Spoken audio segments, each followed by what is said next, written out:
Welcome to Our Girl Relationships. We talk about the problems people face in their day-to-day lives. Let's start with the video. I and my sister shared an incredible bond, but everything changed when I got married. My younger sister was a bit spoiled, and that was because she was the youngest and most beloved to us. My sister had been dating a guy who was head over heels crazy for him. That guy did not seem like a decent person, and we had warned her several times, but she did not listen to anyone. One day, my sister told us that she was planning to marry the guy and wanted to propose to him. My mom told her that she should wait and let him do that, as he might not be ready for the marriage. My sister did not agree with my mom and told us that she was going to propose to him on his birthday. So my sister, as she had planned, threw a lavish birthday party and we all were invited. She proposed to him after the cake was cut, and he got puzzled. At first, we thought that he was just amazed, but soon it was evident that he was not ready for the proposal. He said yes and literally took ages to say that, and then left the party after a while saying that there was an emergency. We could clearly sense something shady, but my sister was too blind to see all the red flags that he waved. So that guy started ghosting my sister after that party, and that disturbed her a lot. He would go NC for days and then would reappear with an excuse, and my dumb sister would believe him as always. I tried to talk to her, but all in vain. She would say that I was jealous because she was already engaged and I was still single. I gave up on her and stopped discussing anything with her. My sister's boyfriend went MIA for 3 months straight, leaving my sister mentally sick. She was so obsessed with him that she had to see a psychiatrist. We had somehow convinced her that the guy was not good at all, and she had to move on, but that piece of crap came back and told her that her phone got stolen and he was out of town, so that was the reason he could not contact my sister. I told my sister that it was a very dumb reason, and she should not believe him, but of course she did. They were good for almost a month, and then my sister's boyfriend told her that she had to break the engagement. She kept asking him why he wanted her to do that, but all he said was that his mom wanted him to marry someone else.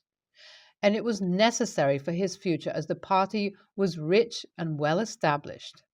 My sister told him that she was not going to break the engagement and he had to take a stand for them. That was when he started blackmailing my sister. He told her that if she would buy expensive gifts for his mom, she could be convinced about their marriage. My sister kept doing that for a while, and then that guy started demanding money. When she was not able to give him the amounts that he was demanding, he threatened her that he was going to post her explicit photos on social media. That was when my sister shared the whole story with me, and as it made me furious, I yelled at her and told her that it was her mistake and she had to deal with it.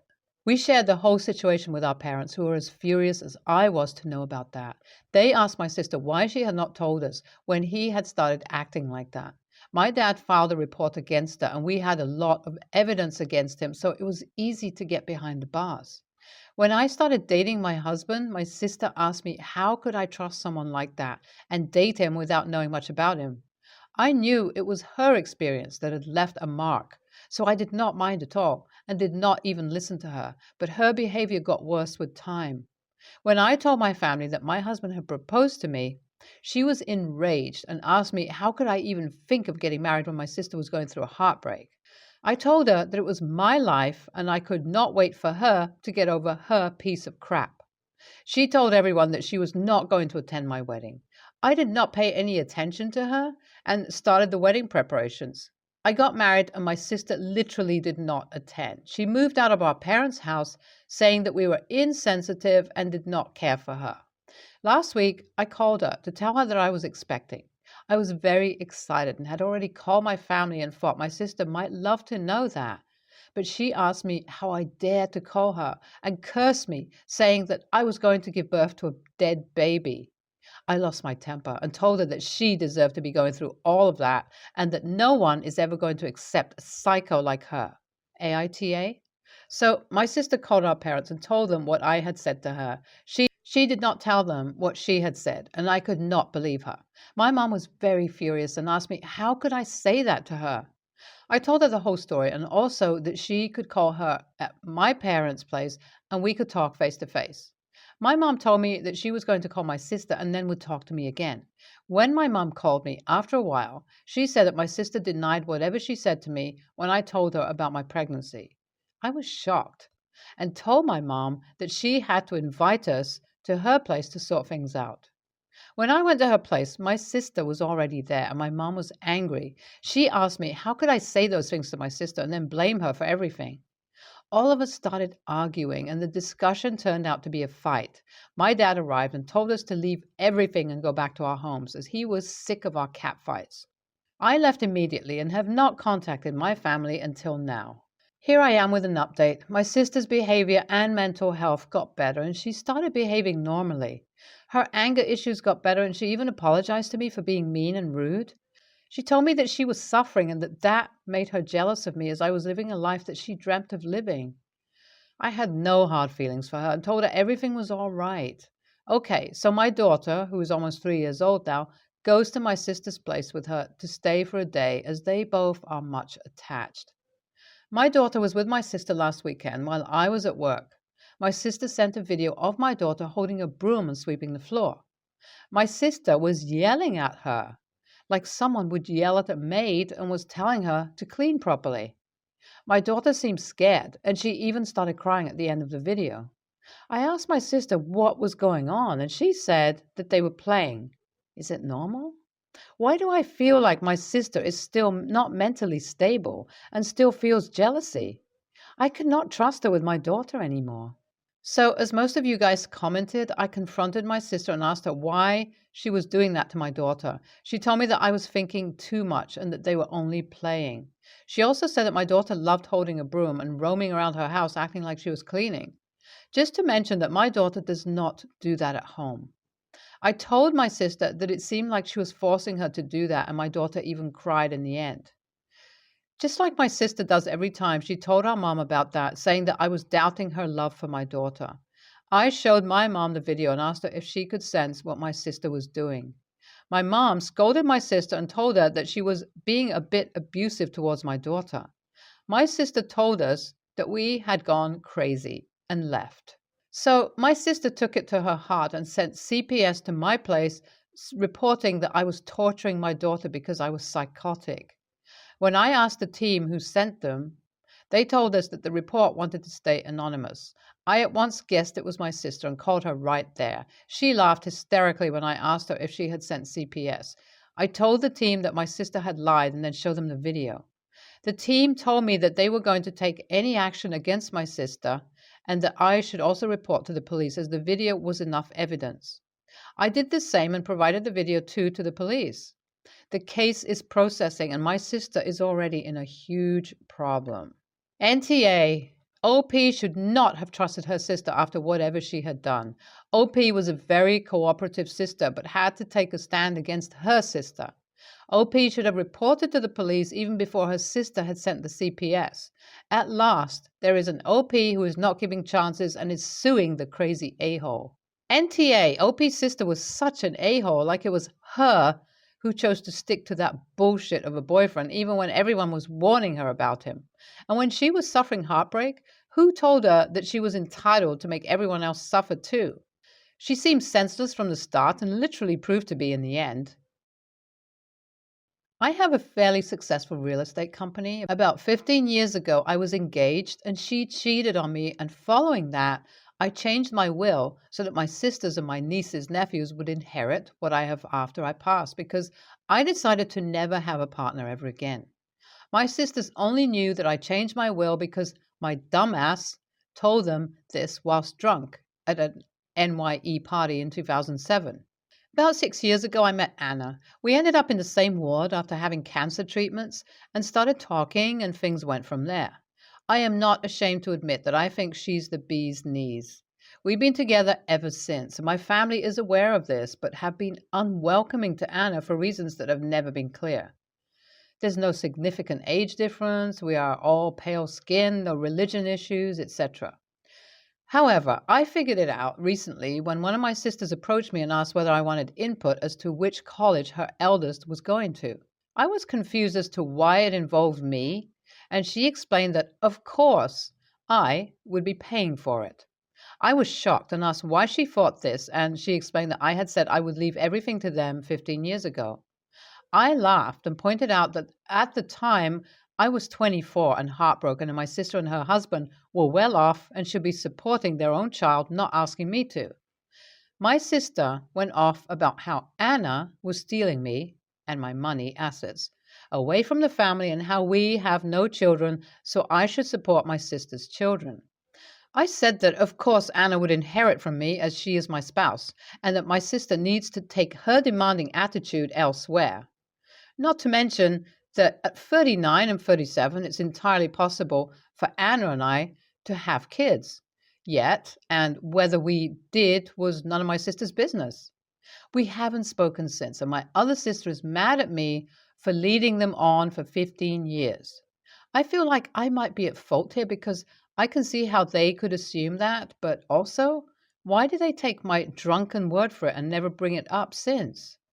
Especially as I now know that neither has saved for their kids to go to college because they were relying on me to pay. I now understand why they don't like Anna. Also, Anna is very upset about the whole situation and is blaming herself for driving a wedge between my sisters and I. AITA here? NTA, they would have to inherit if you would have died. You never stipulated that you'd cover college, etc., for your nieces and nephews. So they've walked around for 15 years hoping that you'll drop dead so they get money to pay for things they haven't accounted for themselves. Wow, your family is a bunch of gold diggers. This is not Anna's fault at all. NTA, you aren't their personal piggy bank. If someone said that to me while drunk with a freshly broken heart, I'd completely dismiss it. Then, to be so greedy that they automatically dislike Anna because it means that they won't get an inheritance shows more about them than about you. You have a right to be happy. They are not entitled to your money. I suggest you talk to a lawyer because if you leave them nothing, they will probably try to contest your will. I'm 29 years old and my partner is 30, male, and we've been together almost 8 years and have lived together for almost 3 years. I also have a child, 13, female, from a previous relationship. He is a type 1 diabetic. He takes 2 shots of insulin per day, one with breakfast and one with dinner. This means that he must time the space between meals as well to make sure that he's balancing the amount of complex carbs and simple sugars that he eats with each meal. This typically does not cause us any issue as he gets up and eats his first meal of the day between 8 and 9 a.m., lunch between 11 and 12, and I try to work out what time to have dinner ready so that his blood sugar doesn't get wonky. So we usually eat around 6:30 p.m. When this schedule gets disrupted slightly, a temper tantrum ensues. It doesn't matter where we are or what we're doing. If we're out with friends or family, it doesn't even matter if anyone is inconvenienced. If we adhere to his schedule, no temper tantrums happen. In the event we're out with friends, he doesn't throw a fit right then and there in front of him. He waits to lay it into me about it when we get home. I've suggested he brings food with him so that his schedule isn't disrupted. I've said it's okay if he needs to grab something to eat. But we're not hungry yet. My daughter and I will just eat when we get home. I've even brought small things with us in my purse to hold him over if there's any chance that this might happen. But he always acts like I have offended him by doing so, or guilts me about not wanting to sit down and eat as a family. We don't sit and eat as a family. We eat on foldable tables in the living room and watch TV. We are also not allowed to eat without him unless he is out of town. But he says he's allowed to eat without us if he needs to get his insulin. We're also not allowed to go out for things that he typically cannot have in large amounts, like ice cream. If we do go out and get ice cream, donuts, or if we order anything like pancakes for breakfast, he makes comments like, "You two should have diabetes, not me." These comments are hurtful. Today I snapped on him. We wanted to go to the ice cream shop that's downtown that has diabetic-friendly, gluten-free, vegan, etc. options. He became angry and again started calling me selfish because he already had his simple sugars with dinner. I mentioned the diabetic-friendly options and he got even madder and called me selfish for even saying that. So I snapped back. I am not responsible for anything that has to do with your diabetes outside of knowing the signs of low, high blood sugar and being prepared and knowing what to do in those situations. Everything else is your problem." He went quiet and left. I don't want him to feel left out or think that we don't care, but I feel like he is punishing us just because he has a disability. AITA? NTA. Some people use their illnesses or disabilities to try to control people around them to make them feel like they have more control in their own life. I would suggest counseling. You have offered him options, gone out of your way to find things that he can eat.